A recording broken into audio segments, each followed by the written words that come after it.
Hey everybody, this is Toby Eunice with the Gypsy's Kiss. Stick with me a couple of seconds and we'll do another episode of Fenn Treasure Radio.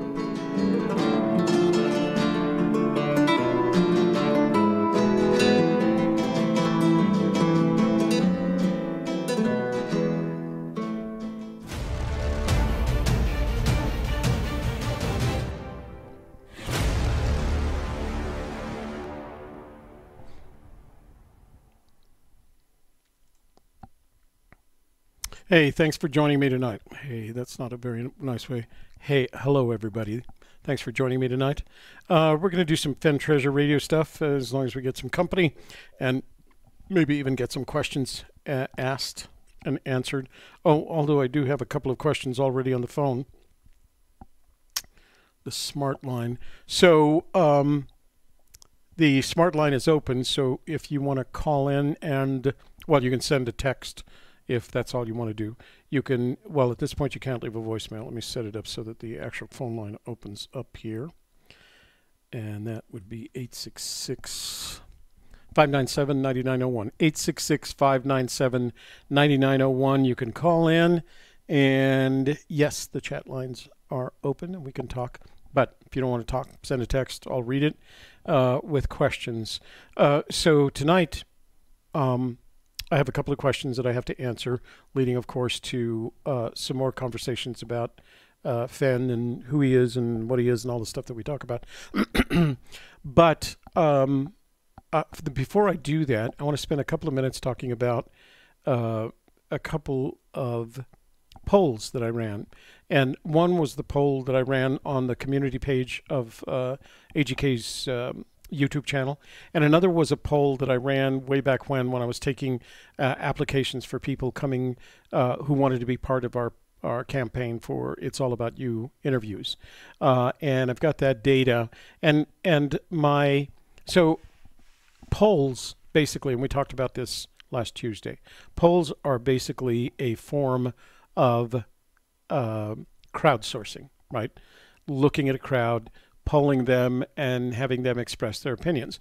And as a matter of fact, as I mentioned last Tuesday, it is polling is a far more, and whoever was watching last week, they were taking a shot every time I said the word poll or polling.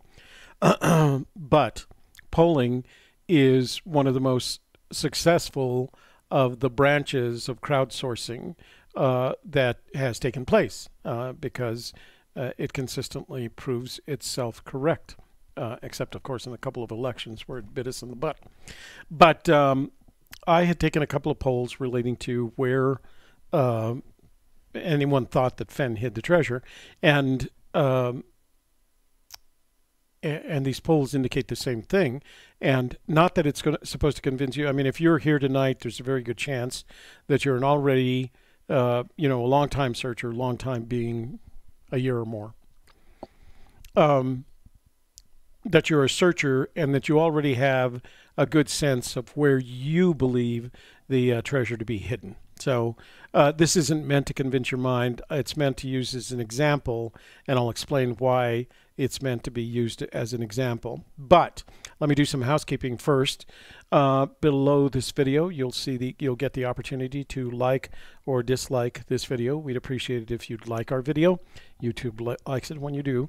And liking our video raises us up in the search engine results, so our videos pop up more often. That means they get more open more often, and sometimes it results in better counts in terms of views. In addition to that, we would appreciate it if you would share this video with your family, your friends, your neighbors, your business associates, and everyone on your social networks so that we can continue to grow the channel.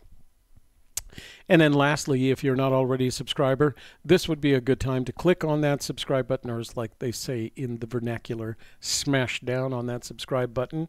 And when you see the little notifications bell, click on that notifications bell, and what will occur from that point forward is that every time we upload a video or we start a live stream, you will be immediately informed, so you'll have some place to come and not worry about whether you're missing anything, because you don't want to miss this stuff. That's just pretty amazing. No, well, yeah, I think it's amazing. Anyway, so let me do a couple of, oh, we already got people in the chat room. Dadgummit, I hadn't noticed. So I can't see my chat room from here. I've got to go to my iPad. Let me make sure that the stream is okay. Stream is okay. All right. So let me go through the room and say hi to everybody before I go on with what I want to talk about tonight. And like I said, I think we'll do the crowdsourcing thing first. And then, it was William. William, this is for you. And then we'll talk about the poll. And then I've got a couple of questions that I need to answer from the Smart Line. And again, the Smart Line, 866-597-9901. If you have a text message with a question, please send that text message. Or if you'd like to call and talk, I'd be happy to talk with you. So you can tell me how your world is. Hey, Zozo Rocks. Hi. You know what? I realized after last week's show that I'd missed saying hi to you, but hi now. And I hope that makes up for Tuesday. William, yo to you as well. 23, Monarcha. Well, God, I haven't seen you in a while. I hope we get some of your biblical quality commentary tonight because it always makes me feel like I should be playing epic music. I should find some epic music for you. Oh, I know what. Okay, 23, Monarcha, this is for you.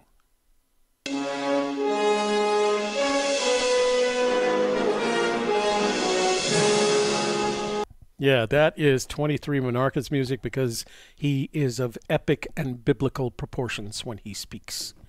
Slednick's in the room. Hey, deep thinking treasure searcher. Once again, you win the competition for the longest user ID or YouTube handle. There's got to be, count the letters in there for me, somebody. How many letters, including spaces, are there in deep thinking treasure searcher? I wonder if there's is there a limitation to the size of a YouTube name? David Paisano, how are you doing, sir? A Rainville, Zozo Rocks already say, Indulgence, named directly after the treasure chest. Sakar, Gage Cockerham's in the room, and everybody's talking. K-Pro, formerly of the Raven's Nest, but now apparently, right, hanging out with our good friend Cow Lasers. That's right, Cow Lasers in the house in the form of K-Pro. Oh, the screen jumped up on me. K-Pro's in the room. Fossil Man, follow me down. Hey, follow me down. Aren't you? Let me see. Should I say this? It's like saying an X. You don't want to bring it up in case it's a. But if I remember correctly, Follow Me Down and K-Pro were at one time search partners. And I don't think they had a falling out. I just think they decided to look in different places. Evan Penn, any relation to Sean? I've always liked Sean Penn as an actor after his first movie, what was that movie? Knowledge is Power 208. Knowledge is Power, what is the 208 about? Is that there were 208 people that preceded you with that name? Deep thinking, Deep Thinking. Sean Martinez, there's my Sean Martinez, former detective from the Clovis Police Department. Janet Landgard comes to us from her Facebook page. Hi, Janet. Nice to see you again. Oh, and there's Charles Chapman as well from our Facebook page. From their Facebook page, not our Facebook page. Kachina Hunter. Wow, new name there. Treasure Carver. Nice to see you. Jen Jupiter. Hey, Jen. How are you tonight?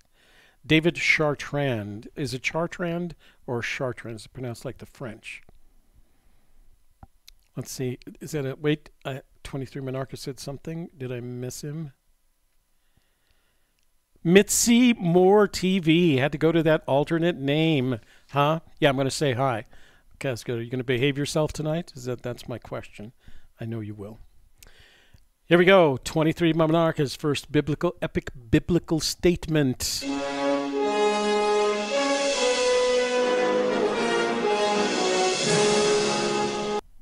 I feel like I should be reading this like a godly voice from heaven giving the 10 Commandments. If the searcher does not have a starting point, then they don't have the solution to the poem. Thank you, 23 Monarcha. You bring joy to my life. I am CH, first time here. Welcome. I am Let's see. So, oh, we already said hi to Mitzi. Oh, let me see. Anybody else I'm missing there? K Pro David Davio 22 in the room.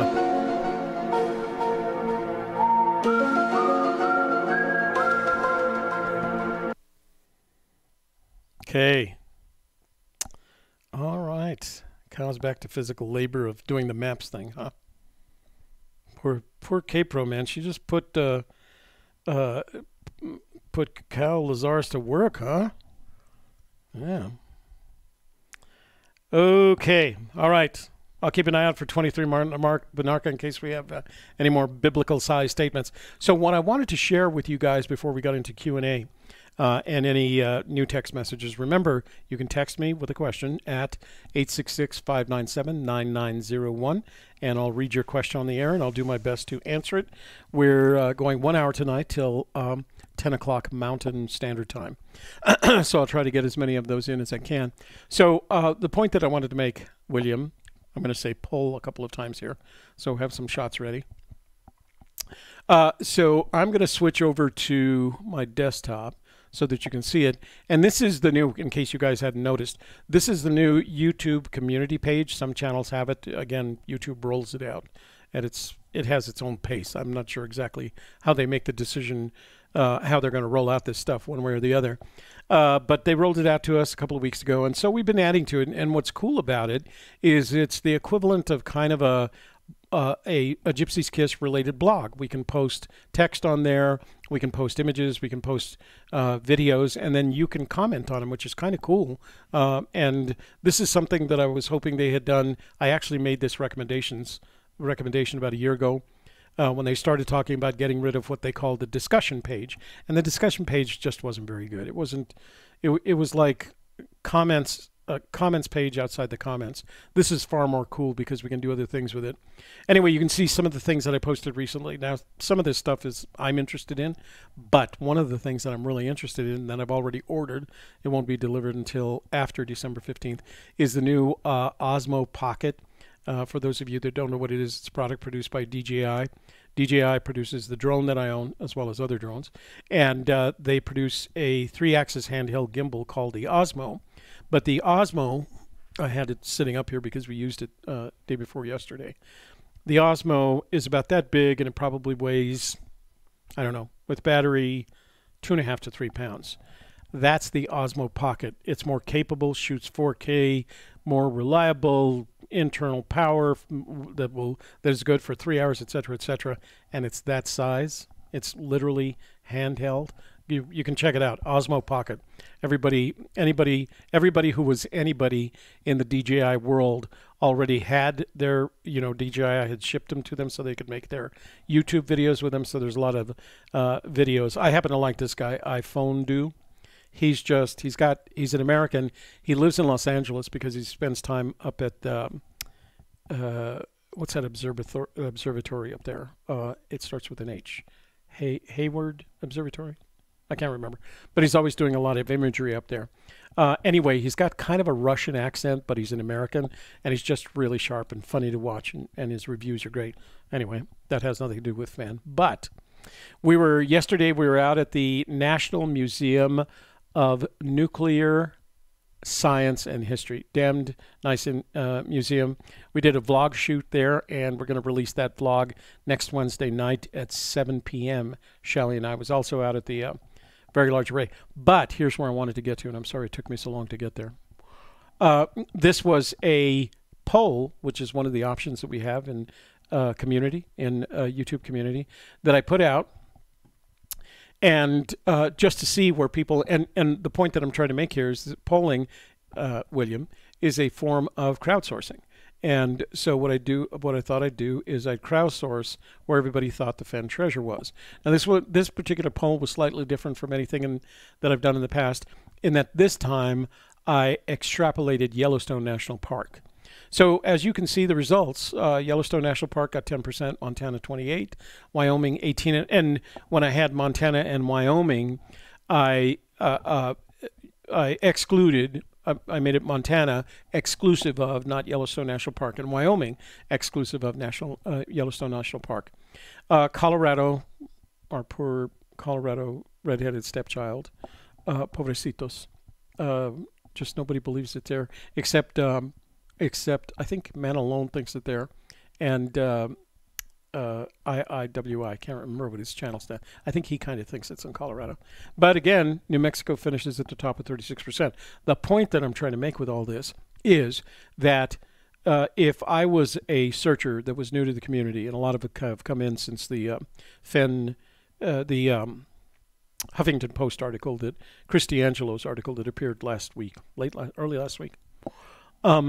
If I was a new searcher and I wanted to figure out where I wanted to start all of this, independent of the research, I would look at the polls and I'd say, well, everybody else thinks, 36%, a plurality at 36%.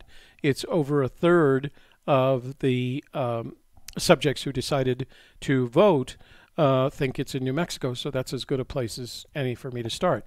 In addition to that, I don't know whether you guys remember, but I had a questionnaire that I sent out that I asked people who wanted to be interviewed on our It's All About You campaign, and they filled out the questionnaire. And one of the questions that was asked in that questionnaire is where they thought the treasure was hidden. And I had actually broken this up into 2 surveys. This was the first of it, and I got 68 responses to it. And again, if you look at the statistics, so here, people, 36% of the polling population think it's in New Mexico. In the case of the searcher questionnaire, 38%. So those are pretty interesting little numbers in that they correspond to one another. I think it was more difficult for Wyoming and Montana because they both came out around 23.5%. But that was without being exclusive of Yellowstone National Park. I didn't include it there. So let me see how that would have changed the numbers. So 28 and 18, yeah. So my sense is, if you look at that, the ones that think that it's in Yellowstone National Park in this survey would have included Yellowstone National Park as part of Wyoming. That's where the 5% difference between this survey and the previous one. And then, of course, Colorado comes in a fourth again because nobody believes it's in Colorado. I don't know. Well, that's not true. 14% of the people believe it's in Colorado. But again, if I was a searcher new to the search and I wanted to figure out where to start, I'd say, well, a third of the people who are looking for this treasure think it's in New Mexico. So that's as good a place as any. Ridgemont High, that was it. Sean Penn and Keanu Reeves. Keanu Reeves has never grown on me as an actor, but Sean Penn, as he aged in a rather dramatic way, and he got to be pretty good. I've seen him, a couple of his recent movies have been really damned good. So did anybody else come in the room while I wasn't looking? Give me a second while I update there we go. Okay, so that was the first thing I wanted to talk about, the poll, and I won't kill you with that. Let me go back to oh, damn. You guys never saw the transition. You should tell me. Okay, I'm not going to go through it again. I'm going to do it real quickly. So here's the poll that I took. Damn it. So you guys didn't know what I was talking about while I was doing this because I didn't do the transition. This is the new community page. I'm going to waste another 5 minutes. I won't take that long. New community page on AGK's YouTube channel. Some channels have it. Some channels, it hasn't been rolled out to everyone. We're very fortunate to have it. And as you can see, it lets you put up a lot of different kinds of content, including sharing other people's videos with you, or your own for that matter. This is my Osmo story, Osmo Pocket. You heard it already once. This was our visit to the National Museum of Atomic Science and History, and we met some wonderful people there. We met their Director of Public Relations, and her name is Jennifer Hayden, and she did, on a moment's notice, a really wonderful interview with us that you'll see in next week's vlog. We're gonna, like I said, Shelley and I are going to release that on Wednesday night, next Wednesday at 7 p.m. And then I was out at the Very Large Array, but here's the poll that I've been describing for the past 5 minutes, and you guys haven't been able to see. You'd think somebody would have said something in the chat room like, "Hey, Bubba, we don't know what you're talking about." Okay, So this is the first of those, no, the second of those polls that I did where I broke out Yellowstone National Park, Montana, Wyoming, Colorado, and New Mexico. And as you can see, New Mexico is at 36%. And I'm not going to make, I am going to make the point again. If I was a new searcher and I saw this poll, I'd start looking in New Mexico. And then the poll that I took as part of the It's All About You interview questionnaire kind of says the same thing, puts New Mexico at 38.2%, which again is a plurality and greater than the 1/3 of the searchers out there. So, okay, now I'm sorry I forgot to do that when I made the transition. Let me make transition back. Okay, so 823 Monarcha, yes sir.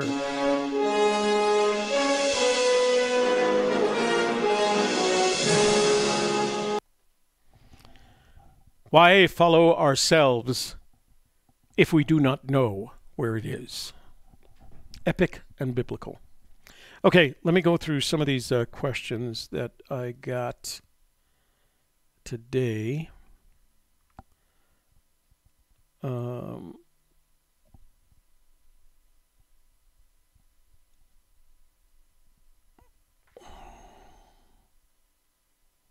That's not really a question. Okay, that's not a question. Sorry about that. Okay, here is, I believe, a question. Let me read it out. So whoever sent this, give me your name, at least send me another text. Let me know what your name is and from which state you are writing. And if you're in the room, just say so. Mitzi, there were only 5 spots that I went to in New Mexico, and 4 of them or 3 of them weren't worth the time. So you can search Cimarron. I don't think it's there. Mitzi, if you're going to go in New Mexico, go to Rio de los Pinos. It's there. Trust me.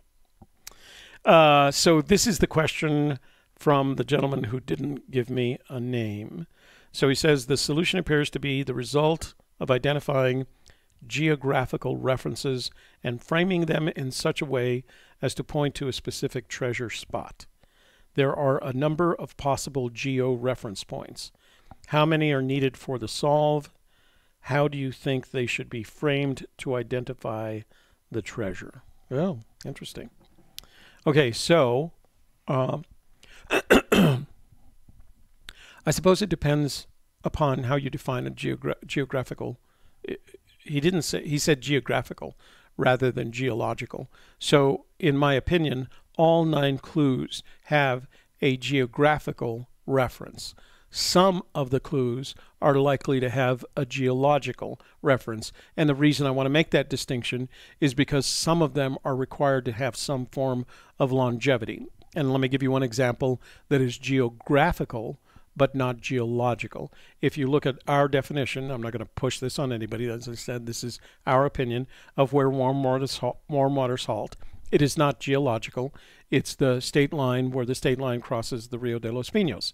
That is a geographical reference, and it's a geographically precise reference. So I believe that all 9 clues can be correlated to a geographical reference, you know, to 36 degrees minus 107 degrees, and I'm just using that as an example. So I believe that given a handheld GPS device, that as you navigated your way from one clue to another, you could very specifically associate a clue, any one of the 9 clues, with a point on that handheld GPS. That's the geographical reference. So in answer to your first question, how many are needed for the solve? Well, they're all needed for the solve. How do you think they should be framed to identify the treasure? Okay, so then the framing for each of the references, I think, should be done from the following perspective. That 1, some of them have a geographical reference, but not a geologic one. 2, they have to have some level of permanence, although we don't know exactly the length of that permanence. I would have to assume that the clues, the actual location that the clues represent have to have, say, 10, maybe 20, maybe 30 years worth of permanence before somehow they're affected by the environment, the ecology, or humanity. Because that's what's going to change, any one of which could change the association with the clues. So I think the framing has to include geography or what do you call it? Geographical references that they should be able to be identified via GPS, handheld GPS. Some of them, I would guess, and the best example I would think is the blaze, which should have, as far as I'm concerned, and what we looked for, a geologic reference, because that's the one that's likely to be the most necessary to be permanent, right? The others, I think, can be less permanent, but it makes it much more difficult to find the treasure, because then you're just winging it or referring back to 2010 when whatever the world looked like, whatever the Earth looked like in 2010, you have to kind of estimate. That's why it would be a really good idea to save maps and Google Earth references and all of those things for your search area as they look right now, because the only thing that's going to happen to them is they're going to change. So as much information as you have right now about your search area, start archiving that away, because it's going to change. And Fenn is not going to get back out to the treasure to move it around to fit the clues a little bit better. Let's say if one of the clues he refers to, the heavy loads, for example, is a massive boulder on the side of a mountain, and there's a stream coming by, heavy loads and water high, right? Imagine if in 3 or 4 years there was either environmental or ecologic or geologic disturbance that would cause that boulder to roll downhill down to the bottom of the valley. Now you've effectively lost one of your clues. So that's why I'm saying, if you're convinced that you're in the right area, this would be a good time to pull up the Google Maps and take them, buy Kpro's maps and keep those. Anything that's going to give you the perspective of your area in 2010 versus whenever you end up actually getting close to the treasure. And that's why when people said, why do you fly the drone? I fly the drone because it gives me a low angle view, 400 feet, look down on my entire search area, and I only know one thing about that search area. It's going to change. But if I've collected information about that search area that's more aligned with when Fenn hid the treasure, then it's more likely I'm going to have a better chance as time goes on to find that treasure in the context. Remember, we talked about context, was it last week, a couple of weeks ago? We talked about context in a couple of weeks ago, context in terms of the location of 2010. If you're looking for the treasure in 2030, you're not looking at lines and diagrams and demarcation points and geologic and ecologic and environmental factors as they look in 2030. You're looking for them as they looked in 2010, because that's when he hid the treasure, and that's when his eyes made and his brain made the relationship between what he refers to as the clues, and where he hid the treasure. So, I mean, any good treasure hider draws in their head, at least, a map of the location that they hid the tree. Pirates, 20 feet from the palm tree, 20 paces west of the palm tree to the big rock, and then 35 paces north. That's kind of what Fenn did without the paces and the palm tree. But I mean, his point was he was getting you from one clue to the next in order for you to eventually end up at the place at which the treasure was hidden, identified by the blaze, whatever that is. Okay, so that last message was from Richard in Alberta, Canada. Welcome, Richard. Thanks for joining us all the way from Alberta tonight. So, is it cold up there? All right. So maybe we have another short show tonight because I don't have anything else to talk about. Let's see.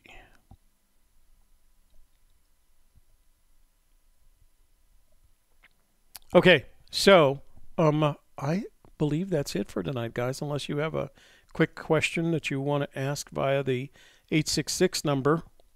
I wanted to talk about those two things at least. Well, my perception of the polls and how they fit into crowdsourcing, and eventually, you know, as a new searcher, what you could do if you had the tools to do it.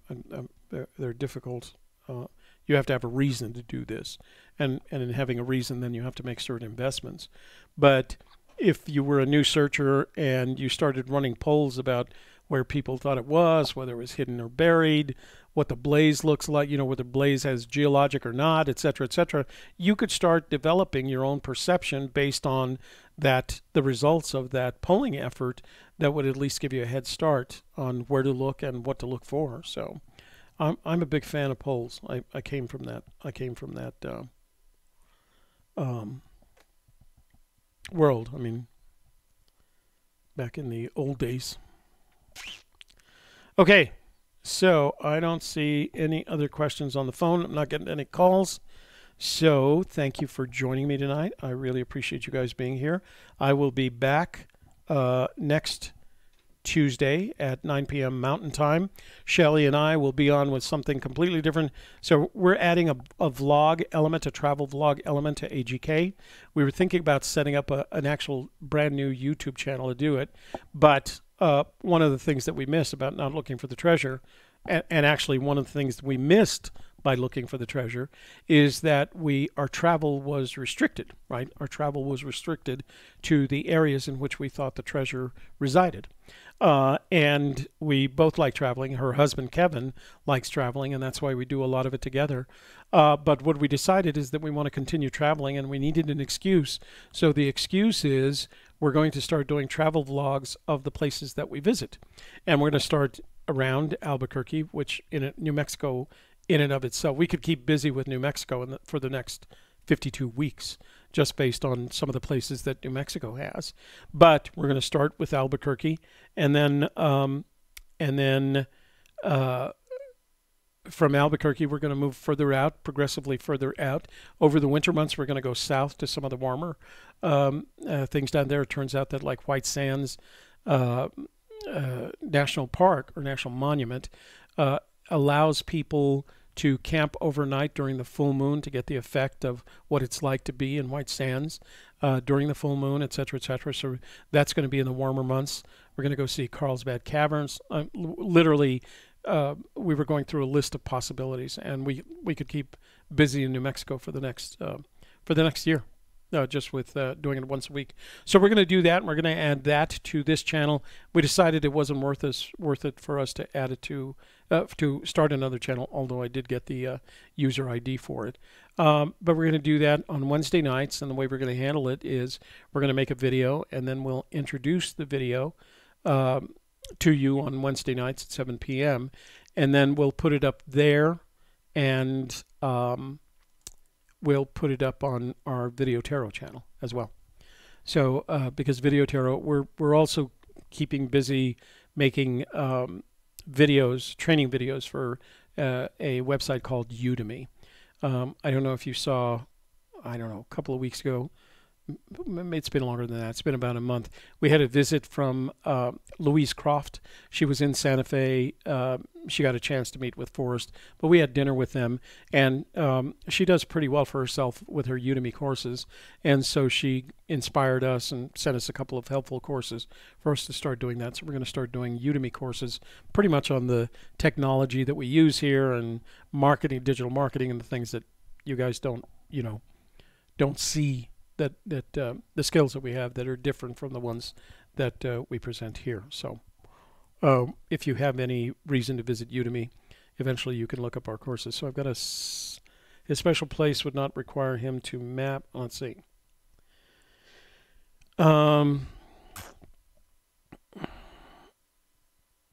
Toby would like your thoughts on the many numbers that have changed in Forrest Fenn's communications. Big hand for me. Sakar. I focus on only on the one number, and that's the number 9.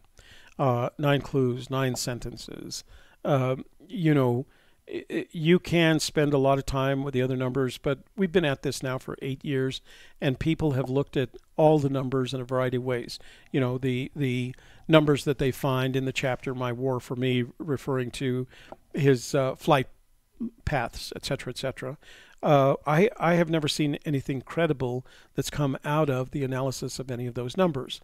On the other hand, there might be something there that somebody could eke out, if you will, after a more detailed analysis. I've just never seen anything comes close. And of course, it is very likely that if someone has discovered some underpinning for all the differences in the numbers that Fenn, and I think, well, let me finish that sentence first. So if somebody finds something in the form of underpinnings of the numbers that Fenn has elicited to this point, then I think it would be worth listening to. I just haven't seen that.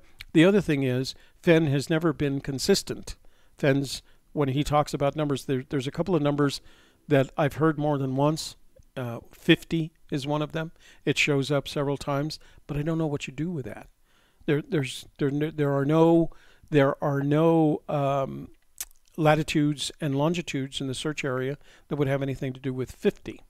So I'm not sure what you do with them. I have been able, you know, early on, like everybody else, I pulled numbers out of everything, including the postmarks. Never could make them work, and I always ended up back at the poem and the 9 clues, etc., etc. Then Sakar also says his special place would not require him to map, but MacArthur's pacing story is not a hint. No, because MacArthur's pacing story was published after October of 2010, and one has to work with the idea that if he had passed away in October of 2010, none of those stories would have ever made it to the marketplace. So I don't know how you can put trust in that. All right. So for those of you that haven't heard it, one of our theories, and we did a video on what if Forrest Fenn had died in October 2010 after The Thrill of Chase was released, but nothing else had. So there would be no Too Far to Walk, no Once Upon a While, no Once Upon a While Revised, no scrapbooks, no videos, including Moby Dickens' collected works, the lure screening, etc. None of that would exist.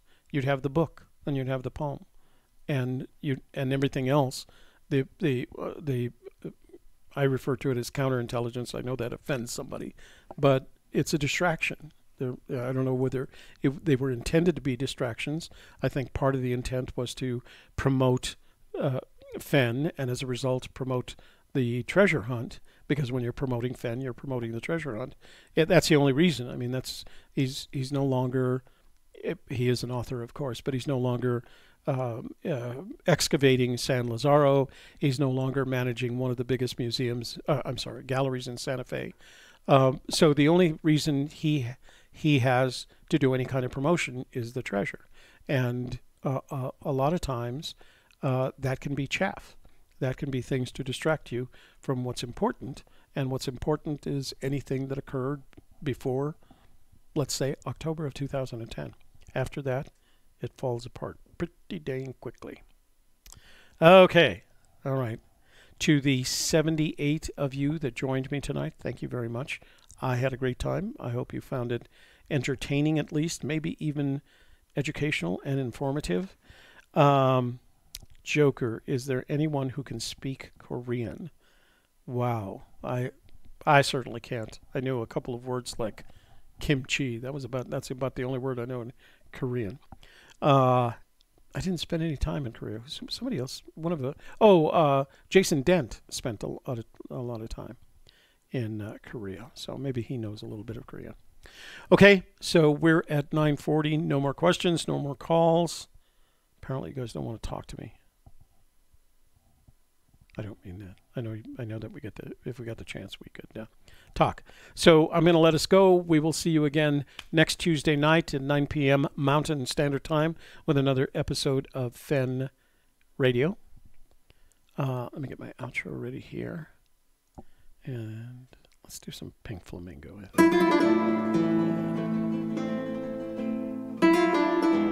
just want to say to you guys, don't forget to like our video.